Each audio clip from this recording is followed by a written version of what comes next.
All right, awesome. Well, we are back here with another episode of what I'm calling the Jazz Ed podcast, shop talk, whatever it is. But that said, it is such a pleasure to be here with Julius Tolentino from Newark Academy, somebody I definitely admire, and he's just an absolute monster in the Jazz Ed world. So, Julius, welcome aboard, man. It's so nice to have you. Thank you for having me, Earl. This is great. awesome, man. It's a great thing that you're doing. Yeah, brother. Well, we got a lot to learn from you, man. There's going to be a lot of people interested in hearing this. So what I wanted to do first is talk to you about how you got started in music. When did you start? Where did you grow up? That sort of thing. And how was music a part of your life early? Yeah, I grew up in Bloomfield, New Jersey. Started taking piano lessons around fourth grade. And then actually maybe earlier than that, but the band program started in fourth grade. I always wanted to play the saxophone. But back then, like most of us, you had to learn to play clarinet first. So wow. And so I enjoyed playing the clarinet from whatever fourth grade to about seventh grade, where I was allowed to play the saxophone.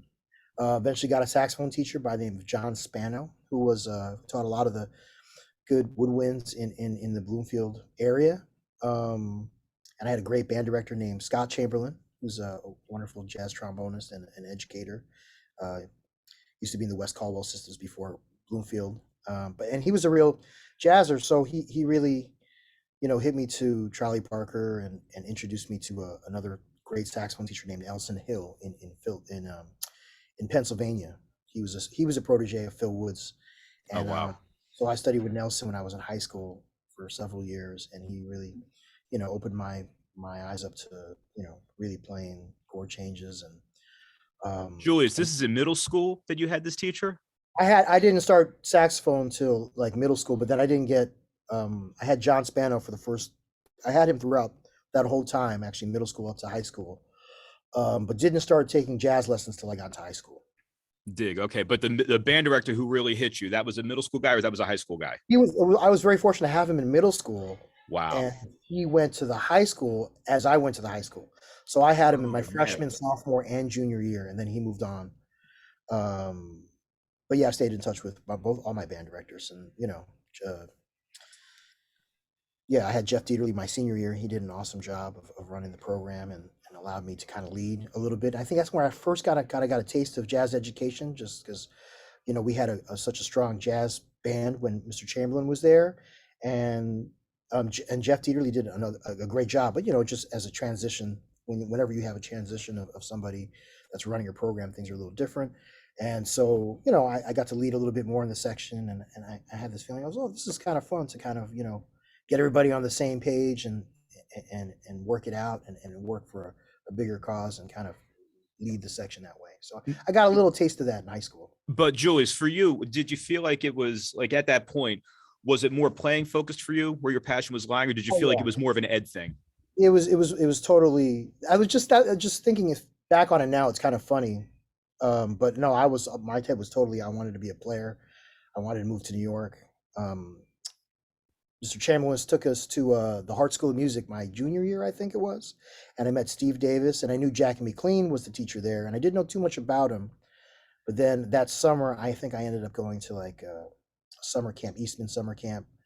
And I was around a lot of like-minded saxophonists and jazz musicians, and some people I'm still friends with today. And that's when I really started delving deeper into Jack McLean, and Hart kept on popping up in my life, and that's where I decided to kind of go. And I met him in my audition, and that he is one of the reasons I am such a passionate educator, because he was, of course, one of the greatest saxophone players to ever live, but doesn't get enough credit for what he's done in jazz education and how many great saxophonists he's produced. There's so many, not just saxophonists, just musicians in general. Well, as a teacher, and you're carrying on that lineage because of the amazing work that you're doing. But when you look back on Jackie's influence on you, for somebody like me, obviously, of him, but I didn't know him. What's something that Jackie's lineage has left on you? Like, what are the great things as a teacher that he hit you with?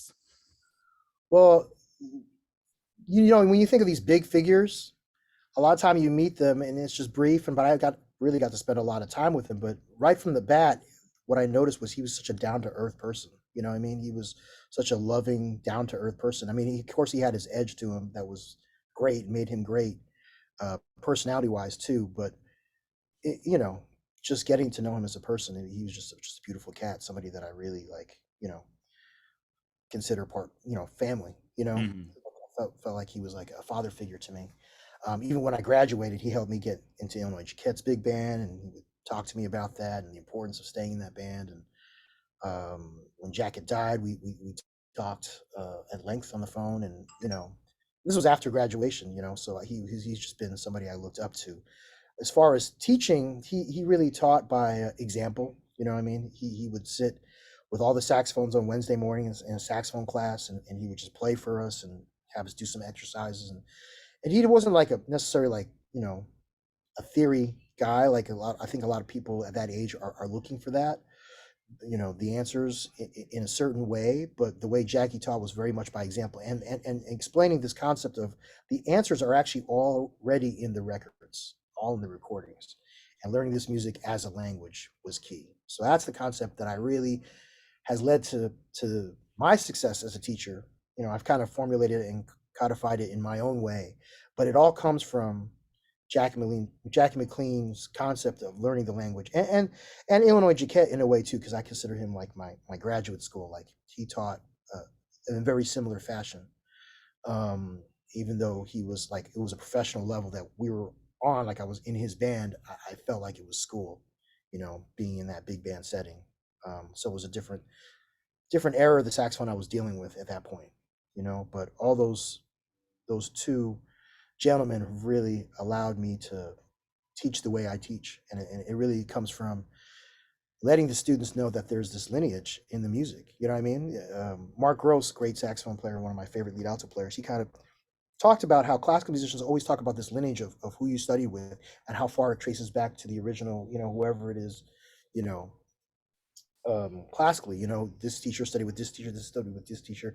And jazz is even though we think of these guys as like, Charlie Parker and Miles Davis in the 1950s, I mean, it's really not that long ago. And my teacher was Jack McLean. His teacher was Charlie Parker. So I take that lineage very seriously. I didn't think about it until Mark Groves mentioned that. I was like, wow. You know what I mean? Like, yeah, if you think about it like that, it's very, very deep. And as we lose players like that, when we still have George Coleman, Lou Donald's still alive but not playing, like these players that are leaving us, there's that next generation. I'm not putting myself at all on that pedestal at all, but I want to keep this music alive, and I've been fortunate to be around cats like that and played with cats like Lewis Hayes and the Basie Band. So I've like, I have I've been around the older musicians, and that's what I'm trying to pass forward in my own way. Well, you've also earned that. I mean, you've put in the work that gets you to play at the level that you do. So the respect from all the directors, myself included, you've earned that. And you are one of the guys keeping that flame going. So, that's a very important thing for me anyway, as a colleague. But for your students, this is something I think about all the time. I try my best to stay relevant with my own band, with my own writing, because I want them to see me still as an active figure in the music.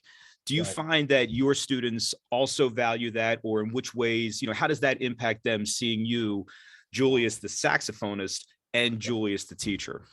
Yeah, that's definitely a plus. Um, I always think of myself. For the longest time, I thought of myself as just a musician, a saxophonist, and then breaking into education and then getting more and more serious about it. Now it's like equal. It's like when you don't play a gig for a while, you're itching to play a gig, and you start dreaming about playing gigs. It's the same thing for teaching. If I'm not teaching every day and I take some time off, and it's like, wow, I start having dreams about teaching and being in front of a band. And Hmm. so it's like it's the same thing. I keep it on the same level now. But it's for my students, yeah, it's important for them to I do a lot of playing with them, and it's always like I love it when I'm in a professional situation in New York and my students are on the gig, because there's a lot of them now that are on the scene. So it's like awesome to see them not even knowing that they're on the gig, or even putting a band together with some of my former students. That's always like a huge plus. When I ever find some more time in my life, I'd like to put some more student alumni bands together, because I can easily put a big band together of just students that are active on the scene now. So someday I'd like to make that happen, but it's not gonna be anytime soon right now. Yeah, understood, man. Nose to the grind for sure. Yeah. Um, along with all of that, and we're friends on Facebook and friends in real life too. But one of the things that I look at, some of the things that you post, along with the music, which is top notch. But man, you're just so damn likable. You got dodgeball tournaments going on. You've got the Darth Vader thing going on. That is such a big deal because Yeah. you're getting kids so just invested in your product. Um, Right. if you wouldn't mind, just talk about, because you see the kids so young too, which is such Yes. an advantage. Yeah. What's your, right? You've got this lineage where you're two circles away from Charlie Parker, and you're also dodgeball king, and you're a video game guy with the kids. It's a Yeah. lot to manage and do, but I mean, kind of talk about that and how that really impacts your students Right. buying into your program. Right. Well, that I think that stems just from, I like to have fun with and joke around a lot, whether it be a professional setting or even in the classroom. So we do have a lot of fun. We have a lot of serious fun as well. They know that the vibe is very serious in the band room, but we also, we do we have a bracket going on with the tournaments. You know what I mean? The March Madness right now. Just things that I'm into, they're into too. So we just, we get into that. We just have a lot of fun. I remember being in elementary school and just loving a dodgeball day randomly. So, I've kind of done that as well. We just randomly will have some fun things like that. And I it, it allows you to. Music is a great thing to teach. You know what I mean? I work in an amazing school where everybody's like incredible. There's some incredible teachers, incredible minds walking around the school. And what's great about the schools as well is that we get to know the students on a way I think more personal level. And in music, it's even more. I think it's very common to have lunch with students and just hang out. You know what I mean? I have a lot of alumni kind of visiting, and I wish I had more time to visit with them, but they always show up and we hang out. So I think that's just a part of I don't know, it's not something that I try to, it's just something that I've always do. It's just a part of, me as a person, I guess. We just like to have fun. And, I'm already planning a nice big April Fool's joke on my middle school. We'll see how that goes, but we'll see what happens. But that's Oh, awesome, man. I mean, it's kind of like when you're talking about before, like with Jackie Mclean, right? You're just a down to earth guy. yeah. When I play Newark Academy clips from my kids, they think, "Oh my gosh, like what are they like?" I'm like, "They're human. They're fun. They're just very serious about what they do, and they can also have fun too." So, and that's a total direct reflection of you, man. That's awesome. Why don't you talk to us about, what? Well, first of all, was Newark your first teaching gig? Um, yes, official, teaching gig in a school system. Yeah. I privately, um, actually starting in college, I started to work on, my private lesson teaching, and Mhm. I was also fortunate to study to teach actually next to Jack McLean, and one year he had a summer camp, his own summer camp, not Oh, for artists. wow. He had an artist collective summer camp that was different, but he had run a Jack McLean Institute at the Hart School of Music, and I was like a TA, and so I got to um, formulate some of the ideas that I still use now, being in that program and having like a group of saxophone players. And so that was really really cool for me to be part of that one year that he had this Jack McLean Summer Institute. Um, but yeah, not till and then after college I was living in New York and just playing professionally and traveling, and then um I my we bought a house, and my son was about to be born, so like the Newark Academy gig kind of came at a great time for me where I wanted to be, less, had to be less dependent on traveling. Mhm. In fact, I had just done just a couple things with the Basie band. This chair opened it up, and I was hoping to kind of slip in there, and I thought I was in there. I even had tour dates, and for whatever reason, whatever politics, it didn't work out. But it was like at the same time, it was like, oh, it was like so defeating. But then I had this thing that kind of just came out of nowhere, where I had this opportunity to apply for a full-time teaching position, Wow. working with middle school and high school students teaching jazz. So I was like, wow, it's kind of crazy that didn't work out, but this might, and then it did, and it's been amazing. It's been So a where was the Newark Academy program at before you got there? What was the scene like, yeah. at least for music? Forgive my ignorance, but I just really didn't know much Well, about it no. before you got there. Amy Emilianoff's a wonderful director. She just recently retired. She had been here almost 30 years when Mhm. she retired, and she did everything. She kind of brought the whole program from ground zero. So there was really very there was a music program, but I couldn't even call that from what I understood it as. But she changed the whole thing where she had a full wind ensemble, full orchestra, and then eventually a jazz band, and she did it all. And then she had somebody come in and do it part time for a while, and it didn't necessarily just take off. The director was great saxophonist, but it wasn't necessarily a maybe like a band director per se. You know what I mean? And I think there might have been some reluctance to kind of get just a player in because that's what my resume was basically. But fortunately it worked out, and it was it was I can't for me it felt like it was a huge learning curve at the very beginning to like be in charge of a whole big band, but I did feel like my playing experience really gave me an edge because at first I would just kind of sit in the band, literally sit in the band, just play with them and be like, oh, that doesn't sound right, and instantly I would be like, why doesn't it sound right? You know what I mean? So just that constant being in the bands and stopping and realizing there's an issue and prescribing the quickest way to kind of get it swinging, you know what I mean? And just days and days of doing that, you kind of, as you get gain of a lot of tricks and just tricks, but like just an efficient way to kind of get to nitty gritty, get right down to the core of what needs to be done. Absolutely. So so getting groups to play at a high level very quickly is I get excited about doing that. Yeah, you should. They're incredible. Yeah. You've won a couple of state championships. You've been pretty dominant, man, and you've also been involved with the Essentially Ellington program as well. I'd kind of like you to talk about the Essentially Ellington experience, what got you into it, Yeah. and what that's like, because not a lot of people or not a lot of bands in Jersey. I don't want to say not a lot know about it, but I don't necessarily know that many people know how to get involved with it and what it's all about. And you Right. being such an Right. advocate for the program, I thought this would be a great platform to kind of open up about your experience with it and anything that you could share with us. Yeah. I mean, the Essentially Ellington program is truly life changing for students. I can't recommend it any more than I do. It's just an amazing program but it's very difficult to get into. I mean, I really feel like it's the top 15 bands in the country, and when I say that, I say that um, it's a very specific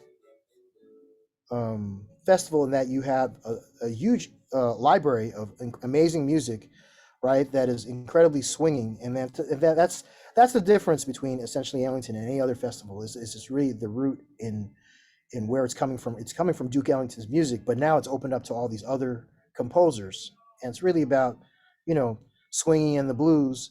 So if you're really into dealing with that side of the music, which I think everybody should, you know, it's a great thing to try to do. It took me years to kind of to get into the competition. I think, and it helped me build up my program. Honestly, I mean, we were at that point we were already winning state competitions, and then but getting into that national level was it took a lot of time and a lot of figuring out on how to get the students to be able to execute at a higher level and dedicate to really swinging and playing changes. And there's so much that takes to get a band to Ellington. It's incredibly difficult. I And mean, how I've does been it work? fortunate. And Julius, how does it work? Where like you're told you got to play a certain type of music or a certain chart, or how much Yeah. freedom do you have to select as the director? So every year you have to record 3 compositions from the Central Ellington Library, and there's already hundreds of charts in there, but they're not all Duke Ellington either. But every year they also put another 6 charts out. Usually it's 3 of Duke Ellington's charts that have never been released, and then 3 of another prolific composer, whether it be Benny Carter, Mary Lou Williams, Eddie Durham this year. Oh, wow. So this year was Eddie Durham, and I think they put 3 or 4 charts out of that, and then 4 Ellington charts. I think it was 8 in total this year. And so you have to pick one of those 6 or 8 charts to put on your tape, as well as 2 others from anything in the Essentially Ellington library. Very cool. And then is that music, is that all purchased? Is that stuff that's sent to you once you apply? Like, how does that all work too? What's great is that the 8 charts they give out every year are free. And so every year they put out 6 or 8 charts. And if you belong to it and you don't even if you don't apply to the festival, you get these 6 charts for free, or 8 charts, however many charts they give out. So I've done it. Actually, Amy, the director before me, the one that started the program in Newark Academy, she had applied to it for years. So I have the whole library from beginning to now. You know what I mean? Just because she was a part of it, she just would get the charts. It was 3 at that time, 3 free charts. So, you know, we have some of the older charts. But yeah, I have the whole library that's available. And but even if you don't have all those charts, you contact Jazz at Lincoln Center and they will help you find those charts, and they're available on JW Pepper. And you know, you can, there's so many resources at jazz.org. You just have to look at get to the education tab, and then there's recordings of the original recordings, and then there's recordings of the Jazz at Lincoln Center Orchestra playing them as well. So what advice would you give to directors that are maybe on the fence about it, like, oh wow, I hear some of those bands that play, and we're not at that level, so we're just probably not going to do it? As somebody who has built a program, obviously now that's playing at finals, which, man, again, that's so freaking cool, but it didn't start there. So, for somebody who's kind of in that place where it's like, you're kind of on the fence about it, what advice would you give them as somebody who has broken through to the other side? Right. Like I said, life-changing for students, life-changing for me, in that it's such a motivator for a program. So, I had this high goal of trying to make it to Essentially Ellington, right? Showing them videos of students and playing recordings of students that made it, and the level is just incredibly high, right? So that's a big carrot. The students are going to rise to the occasion. Even if you never make it, your group is going to get better just from the experience of making an audition tape, first of all. Second of all, thinking of all the high level students that are playing at that level, trying to aspire to that is great, and the music's incredible. And I truly believe you deal with the music of Duke Ellington, Count Basie, Charles Mingus, but specifically Duke Ellington, because he touches on everything. You'll be able to play any style of music you want. You'll be able to deal with Latin. You'll be able to do with, Tower of Power, whatever you want to deal with. You deal with Duke Ellington's music, it's going to allow your program to deal with everything. So that alone too has grown the program. So for me, this is a great example. Like I started off here with half a big band. My top big band had a French horn, trombone, 2 trumpets, and 3 saxophones, and a full rhythm. Right from that to the next year, I finally had a full instrumentation. We went to prelims for the first time. Came in like 3rd the state. The kids got kind of a bug. We started doing Essentially Ellington the next year, and then it took maybe 4 or 5 years after that. But then the next year the band came in 1st at states, and then there was a buzz, and then year after year, coming in 1st, that's great. And then we're trying to get to this national level. What happens is that the students start doing sectionals on their own. All right. The administration sees, wow, this is really a thing that the kids are really excited about. We're going to allow Mr. Tolentino to do some more work with them. We're going to have a class during the day. We're going to, allow more time to deal with the music. And that's what's happened, and it's gotten to the point where I have a great schedule. It wasn't always like that. I have 3 big bands now, three audition big bands, and I have to say almost 100% of those students are taking lessons. Yeah. So it's but Essentially Ellington was a huge part of that. Without Essentially Ellington, I don't know where we would be, honestly. Yeah. Thing. Yeah, and also, without you too. You're the cat bringing the culture there, man. That's killer. Yeah, I appreciate that. Yeah. Yeah, absolutely, man. Well, look, this is it, man. I'm gonna cut it there because we could go down a whole bunch of other rabbit holes, and I've already kept you for about 40 minutes. So let's do this again. All right. I We would could love to talk do about it. some other stuff. But man, I appreciate I'm it, so man. glad we were able to hook up, man. Congrats on all your success. We'll see you on Friday. We'll see you at JP Yes, Stevens. We're going to go that's over and right. get a What chance to. time are you guys going on? We're on, and I think 2 bands before you. So like Okay. 8:30, 8 o'clock, somewhere around there. Definitely be there. Awesome. Yeah, man. I look forward to seeing you. But again, congrats to the kids. Congrats to you. And thanks for stopping by, man. This is awesome.